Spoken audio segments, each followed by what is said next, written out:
La vérité est quelquefois désagréable à entendre, mais si nécessaire. Nous sommes pécheurs. Nous devons nous le rappeler. Comme Israël, nous sommes un peuple à la nuque raide, dur d'oreille et dur de cœur.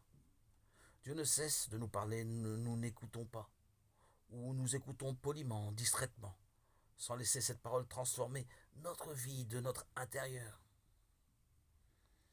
Cet appel pressant à la conversion commence par la lucidité en ce qui concerne notre péché.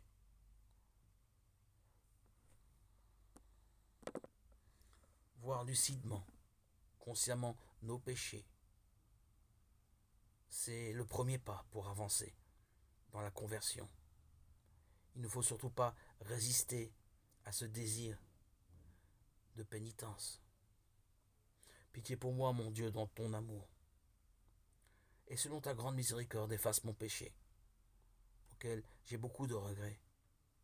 Lave-moi tout entier de ma faute, purifie-moi de mon offense. Crée en moi un cœur pur, ô mon Dieu, renouvelle, raffermis au fond de moi mon esprit. Rends-moi la joie d'être sauvé, que l'Esprit généreux me soutienne. Psaume 50, 12-14. Le Seigneur, notre Dieu, quelquefois nous fait sentir la faim quand nous désirons jeûner pour pouvoir un petit peu nous purifier, purifier notre corps et nous rappeler la parole que l'homme ne vit pas seulement de pain, mais de tout ce qui vient de la bouche du Seigneur, Deutéronome 8, 2, 3.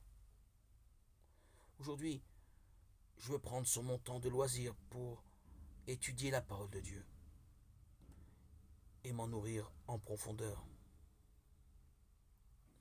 pour pouvoir entretenir cette foi que Dieu m'a déjà donnée en don et qu'il donne à tous ceux qui veulent, qui croient en germe. Et c'est à nous de faire fructifier ce don par l'étude de l'Évangile, par l'introspection.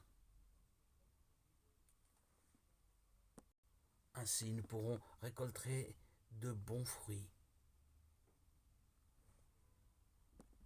et goûter à cette vie, à cette saveur nouvelle que le Seigneur nous a proposée